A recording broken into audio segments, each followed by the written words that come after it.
The objective today is to repair this garden planter gone wrong. I constructed this garden planter for my niece out of reclaimed pallet wood. So this is actually the last part of the pallet wood that I had, so I put this together for her. But as you can see, there's lots of dirt on the ground, and there's a gaping hole here because there were two sets of 1/4-inch plywood here, and this piece here is a piece that did not fall because it has a different piece on it. So I'll have to remove all these plants, and then I have a few pieces of lumber that I'm going to put in the bottom, these guys here, so that it won't do the same thing, because what happened before is the 1/4-inch plywood, or actually maybe an 1/8-inch plywood, which is right here. This was the bottom of it, so it got wet and it just kind of bowed, so it came out.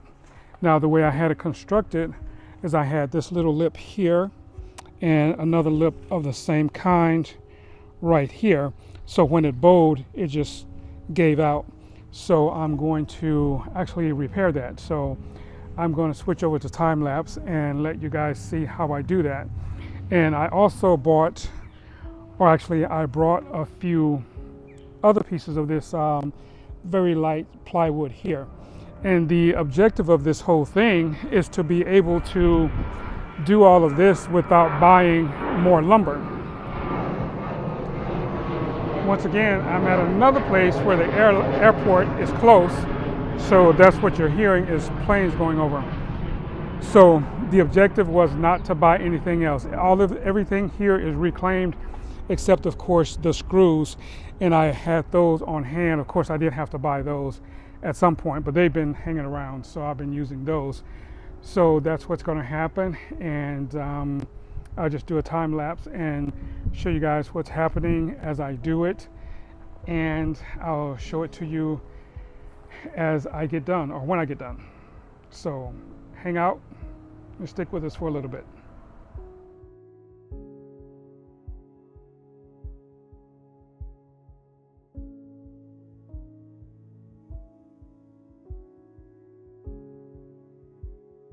Okay, so this is the reinforcement at the bottom of the planter here.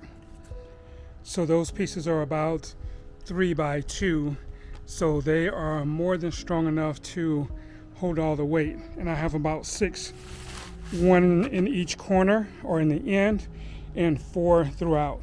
So that's what that's going to be about. And when you're looking at the time lapse, you'll see that this planter is right about waist height. I built it because, you know, as we get older, we don't want to bend over and stuff like that. So my niece is as tall as I am, and I figured it would be a lot easier working in it and not harm the back and stuff like that. So that's where we are. So I'll do another quick shot after I get the bottom in.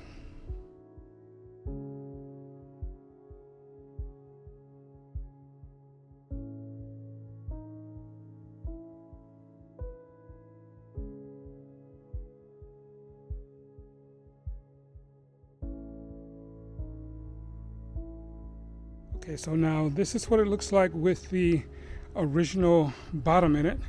So this won't have another opportunity to get wet and bow. Now I'm looking at maybe a couple years, 2, 3, 4 years before this has to be changed again. But that's the thing that I have to deal with sometimes when I'm using reclaimed material. You just have to use it until it deteriorates or do whatever. So when that happens, we'll have to visit this again, but who knows what's going to happen in 2 to 5 years from now, so we'll see how it goes. But anyway, that's what we have right now. I'm going to put another piece on there just to give it a few more years of longevity, because I have another piece left, and I'll just stick that on top and we'll go from there.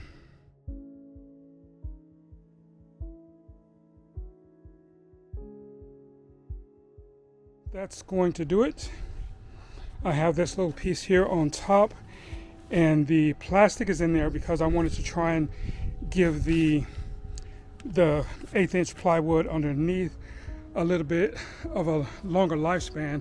So this, as it rots and gets saturated with water, it'll just basically become compost. So we're looking at some years before all that happens, and we should have some good growing out of this. I think that's going to be it. Unfortunately, I didn't remember to bring my staple gun.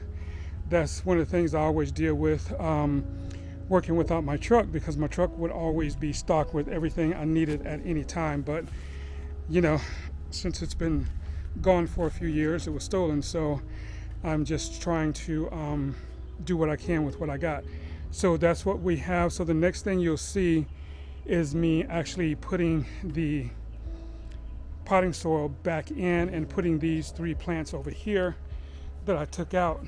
I'll put those back in because I was able to get some of their root ball with it, so that'll be a good thing. So they should be fine, and then after that she can go ahead and continue putting her other plants in, because that's what she was going to do when she came out and saw that all the dirt had fallen out, or all the potting soil had fallen out. So that's where we are right now.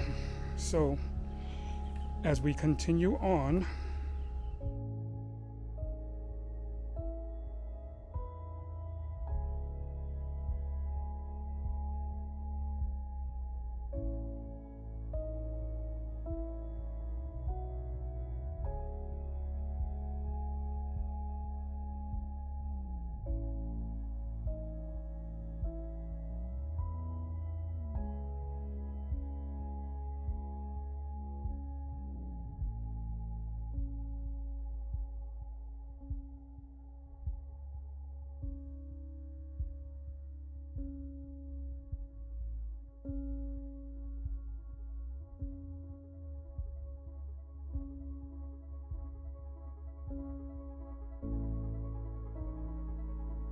well, that is a done deal. All the potting soil is back in. It's filled. I have the plastic up to give a little bit of more longevity. And I have the 3 plants in that she started with. So we have all this other space here to deal with as far as putting plants in. As I said before, it's a little high. This is probably 3 or 4 feet high. So there's no issues with bending over and having to stoop all day and that kind of thing. So that is why I made this thing so tall, because we don't want to strain ourselves when we're actually trying to do a little gardening, harvesting or weeding or whatever it is that we have to do in here. So that's going to be it.